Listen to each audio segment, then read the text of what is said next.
The AI FOMO epidemic is rampant in the business world right now. I can't turn on my computer or my phone without being bombarded with all the ideas of things that I should be doing or the things that I'm missing out on. There's so much fear-mongering out there. So today I wanted to take a pause. I wanted to explain some of the challenges that I've faced, the real challenges of implementing AI, that it's not all rosy, it's not all easy, and it doesn't come without significant costs.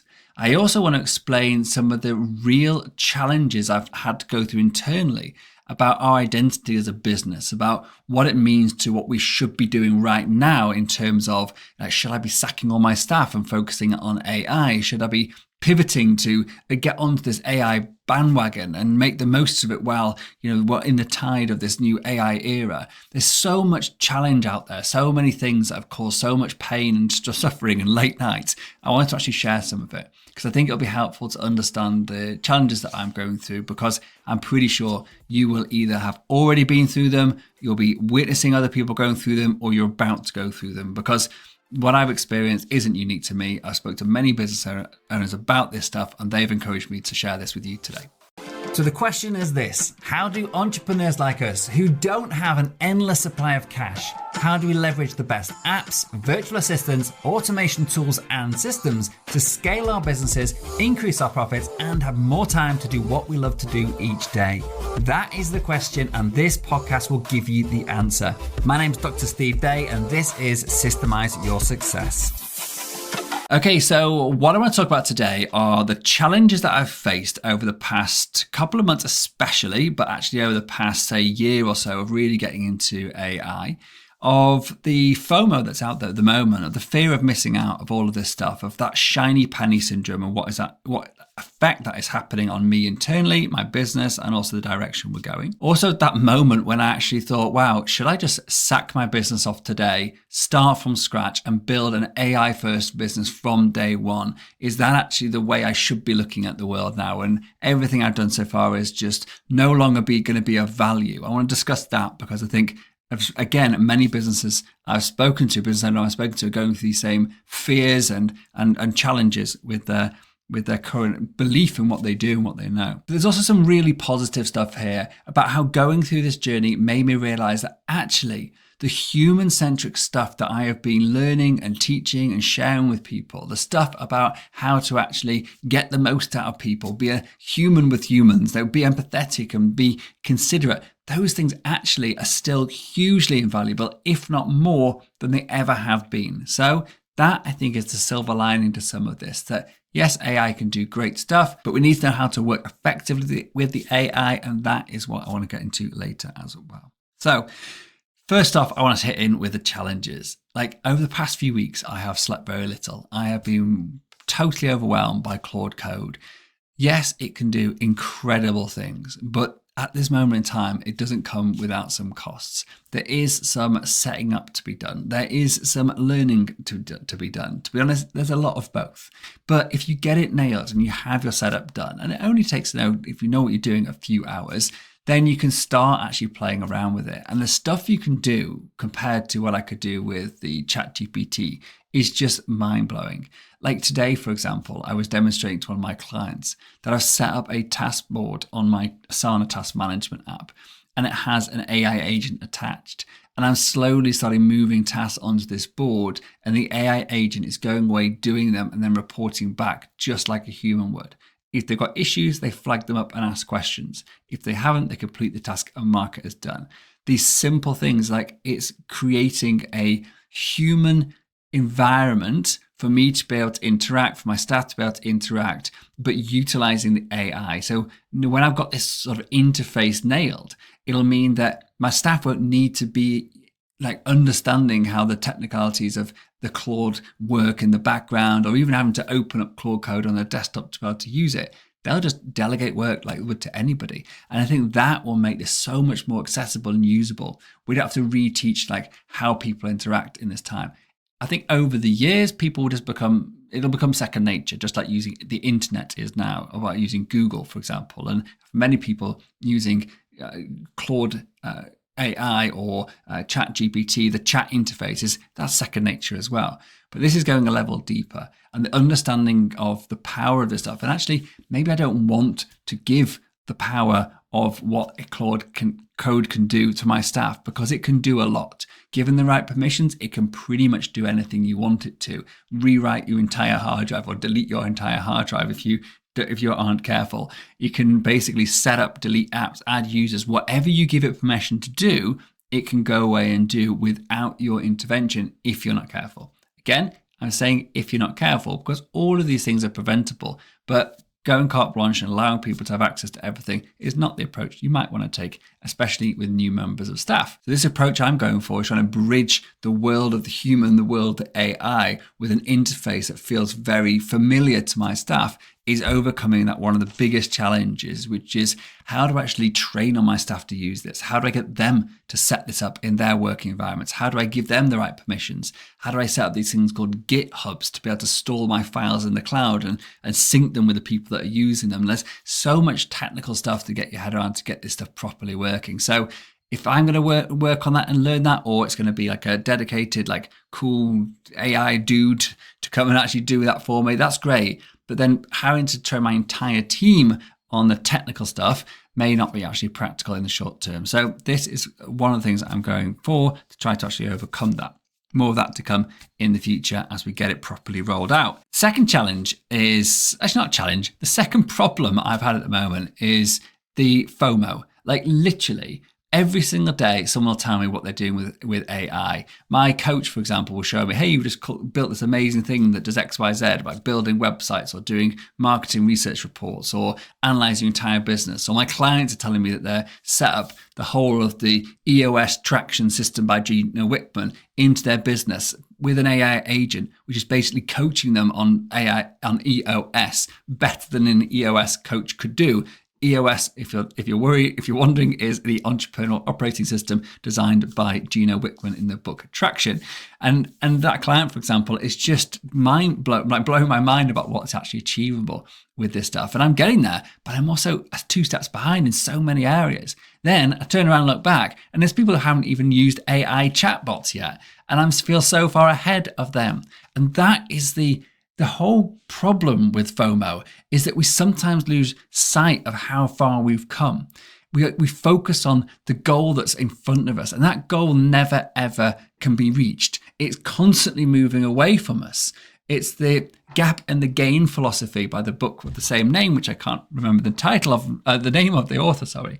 But the gap and the gain is about, like, stop looking forward an arbitrary goal, whether it's a goal that you've set or that you're seeing somebody else is doing and then trying to move towards it, because they'll move away from you and probably actually faster than you move towards them, if that's what they're doing with their entire focus or whatever. And if the goal that you set is like a financial one, that's never going to be reached. You're never going to get to a financial goal and go, awesome, done that now, no need to earn any more money. You're going to always want to actually continue, whether it's a financial goal or you may have a new holiday goal.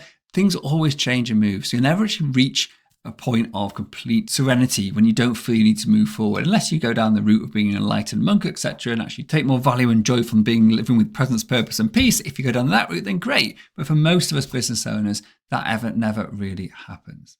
And so the FOMO thing is, I think, something we construct in our own heads. We think that we are falling behind, when actually, if we just turn around and look back, we may realize how far we come.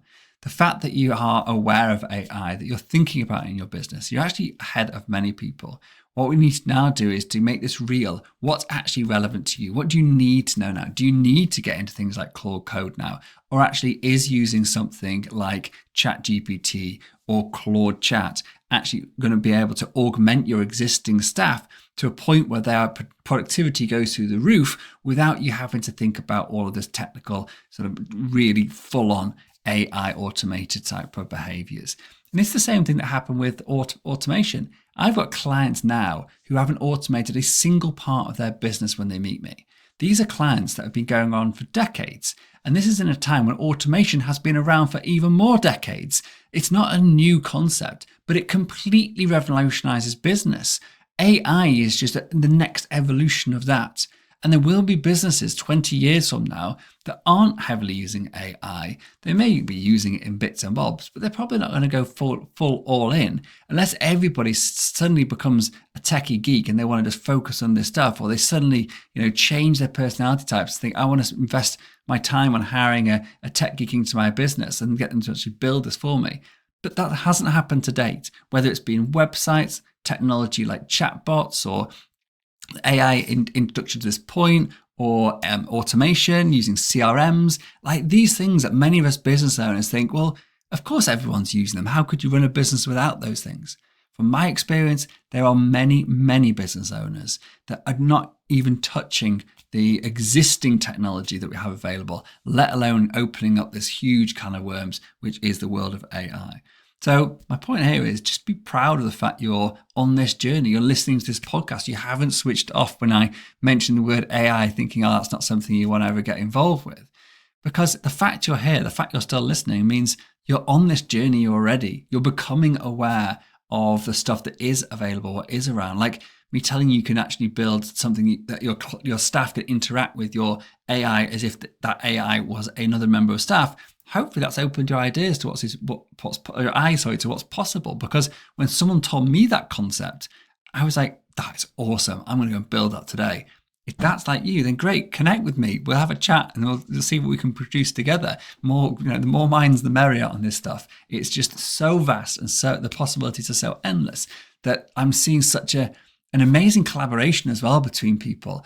Like my coaches on AI, my marketing technical sales coach, my ex-clients, the more technical ones, everybody's sort of coming back and we're having conversations and sharing stuff in a way that we've never done before, which is massively encouraging. It's more like I'm a part of a developer community now, even though we're actually doing stuff quite high level. It's allowing me to actually be involved and share, because there's no one right way of doing this stuff. And you might figure out a nuance of the way you're doing something that someone else could pick up and plug in, or vice versa, and it makes your thing 10x better. That's a cool thing. And I think so being aware of that makes the whole journey into AI less scary for me, because I know that I'm not doing this a lot alone. There are places out there, whether they're paid communities or free communities, like where people are sharing ideas. Like an astounding amount of stuff is being shared for free on places like this thing called GitHub, which I've not really heard about, or I've not used it anyway. I had heard about it, not used it. And there's people on there sharing amazing tools. Even like the founders of AI are on there sharing some stuff. This guy, this amazing LLM system using Obsidian that the founders of, I think it was of OpenAI, he shared the other day, and it's gone viral. I'm sure you'll be aware of it if you're in that sort of world. I'm in the middle of just setting up now. I'll be doing a post on it shortly because it looks amazing. But like just the fact he shared this entire thing, it probably took him ages to write, and it's for free. And everything you could imagine. SEO audits, or designing brochures, or doing thumbnails for your YouTube videos, whatever you can imagine, like running analysis of your financial reports, doing productivity-based, operational-based tasks, like admin tasks, whatever. People have built like agents for doing all this stuff, and you can literally just plug them in. It is just mind-blowing what's available.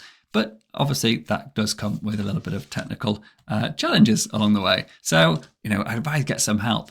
And there are loads of cool people out there helping people do AI. If you're interested, you can come and have a chat with me. But if not, there's loads of other guys out there that are doing, or girls as well, that are doing cool stuff. So back to FOMO. So where does this leave me with the FOMO thing? The FOMO thing is, like I just said, I have just told you a bunch of stuff you could be doing. And if you're sat there thinking, God, that's not even on my radar, like that can now fill you with a bit of FOMO. And so that can actually lead you to make bad decisions. I have done this time and time again in the business, and I've done it again now. It's made me start thinking like, okay, should I be ditching this? Should I be just moving on to something else? Should I not be actually pursuing what I said I was going to do for these quarterly goals? Because actually this new things come along I'm aware of. And now I want to focus on that, because that's my ADHD brain all over. I get distracted instantly onto the next shiny penny, and that's where I want to put my focus. It takes huge discipline for me to actually stay in the track and not get distracted, especially when the shiny penny is as big as the whole AI boom of 2026. And I say 2026 because things have changed. Suddenly, with Claude Code and the way that that is interacting and all the stuff I'm talking about with like sharing of ideas and content and skills, as they're called, it is just mind-boggling of the possibilities of it now. So the FOMO is there, it is real, but it's also worth noting that to do this and jump in and go all in, like sack all your staff and use AI, that's not going to be a reality for most people. So understanding, like I was saying before, how we adapt this in a piecemeal way, keeping ahead of the game. So we're still actually adopting some of these best practices of using AI. And then maybe thinking about, if you're not a technical person yourself, maybe hiring somebody that is, to actually start looking at applications of AI that could improve even more. Speaking to a coach, speaking to someone who knows a bit more about it, describing your business, say like, what are the opportunities in AI here? Someone who's not just going to spout, nonsense at you, someone who's actually going to sit down and be sensible about this, and also explain the challenges and the problems and the things you've got to overcome when you're actually working with this stuff. But I think that's a really good way to look at it, rather than thinking, oh, I'm just going to scrap everything, which I definitely did over the past couple of weeks. But what changed my mind about scrapping everything, and this is the silver lining I mentioned before, which is I went through some real sleepless nights, some real soul-searching stuff, that everything I've been thinking about is about how to delegate, how to systemize a business, often thinking about staff members and virtual assistants and everything. And suddenly it clicked that everything that I teach, everything that I've thought of, like how you turn vision into operational flow, that is more relevant than ever. Because what I think some people that aren't into AI don't realize is AI is not a silver bullet. It's not like, hey, AI, go run my business, and then off it goes and runs your business.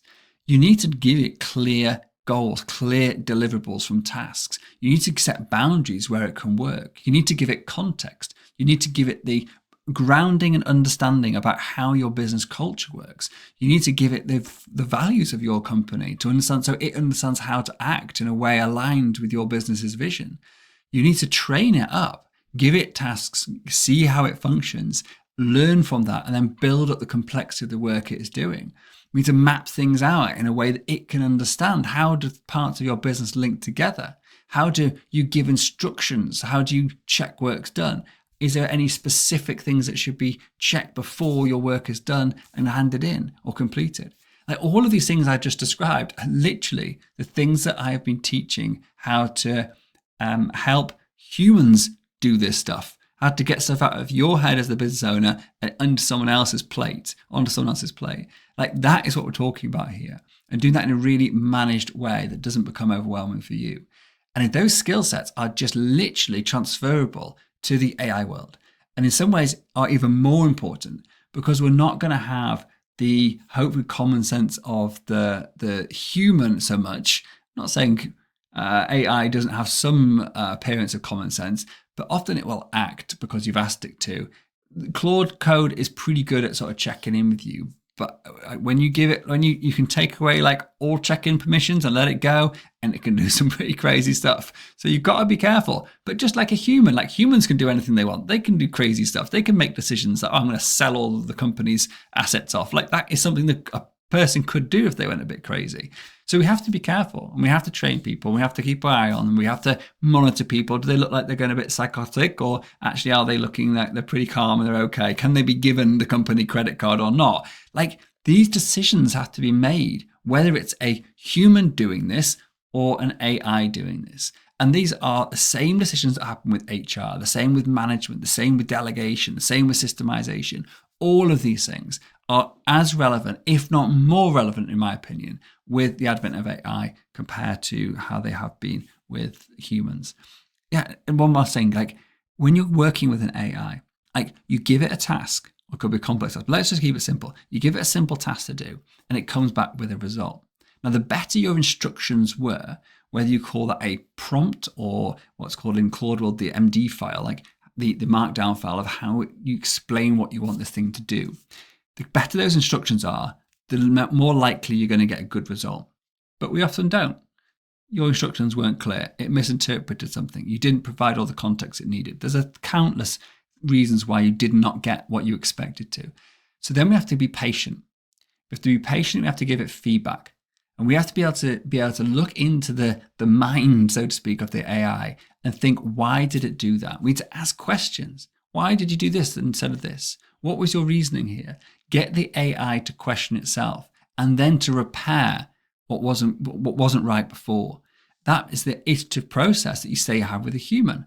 Human does work, you give it to you, you give feedback, they correct their internal understanding of that process, and they try again. You then update the system when it's actually proven to be correct, and now we're good, and now going forward, that task is done correctly. That is the same way that we interact and deal with AIs, and nothing has changed. In fact, that has probably become more important. Also, handovers. We aren't yet living in a world where many businesses are entirely run by AI. I did read a story about a guy who run $1 billion business as a one-man band. However, I think he's under a lot of lawsuits at the moment because he was selling some medical product. I'm not going to get into the details. Anyway, there are very few businesses that are running without humans. So at some point, there's going to be a handover between a human and an AI and an AI and a human. And those are just as important as handovers between humans and humans. And it's one thing that most small businesses do really badly. So spending time thinking about how those interactions happen will save work just getting lost or just being delayed, and actually understanding, okay, we can't just plug AI into this. It's got to be an interaction between the AI and the humans. And that's super important not to miss out on or not to forget. Cool. So today, I hope I've inspired. I hope I've shared some of the challenges that I've had. I'm going to go deeper into some of the specific challenges I've had in future episodes because, for example, choosing whether I'm going to be using a virtual private machine, a virtual desktop, a Claude Cloud-based software solution, or a local solution on each of my and my staff's machines was one of the biggest headaches I've been to in I can't remember how long it's been since I actually had such a headache trying to get my head around all that. So I want to share that journey just once I've got it absolutely nailed and I know that I'm not going to change my mind again. That has been probably days and days and days. Not probably, it has been days and days and days of wasted time and effort. Not wasted, time and effort put into understanding that and trying things out and seeing what works for our particular circumstances.